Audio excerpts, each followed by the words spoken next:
een ding wat ek geleer het in die lewe. En dit is, jy weet wat van jy vandag is, jy weet nie wat is jy môre nie. En ons almal ken daai gesegde, reg?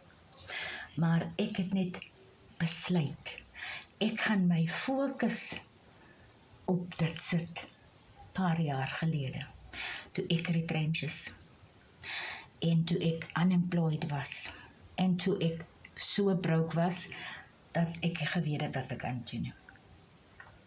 Dis waar ek gedink het, ek gaan op fokus. Toe kry ek 'n stelsel wat aanlyn werk.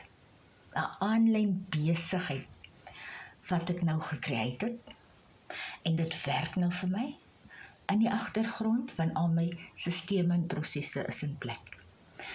Ek is deel van so 'n groot gemeenskap van mense, wat so inspirerend is, dat jy kan net groei, as jy deel is van dit. Dis wat ek besluit het. Want jy is nog so gemaklik in jou werk, en jy dink dit werk nog vir jou. En jy dink die baas dink so baie van jou. Dan is dit nooit so nie.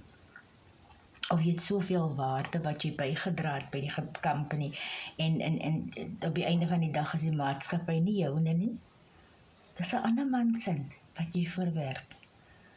Jy is net deel van die wiel wat draai. You're a cog in the wheel. Part of it. So, wanneer gaan ons onsself as meer as die volgende persoon? Wanneer gaan ons onsself kies? Dis wat ek vir jou vandag wil vra op hierdie maandag. Wanneer gaan jy jouself kies? Want daar is beter daar buite vir jou. Daar is 'n kwaliteit lewe, 'n meer beter kwaliteit lewe. Daar is 'n lewe waar jy kan keuses maak. Daar is 'n lewe wat jy kan besluit. Vandag sit ek jou voet uit die bed, ek gaan net rond lê.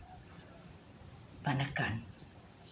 As jy meer wil weet met waarmee ek besig is, en die program wat vir my so lekker gemaklik het, kommentaar net X in, sodat ons kan begin en vir jou in posisie sit.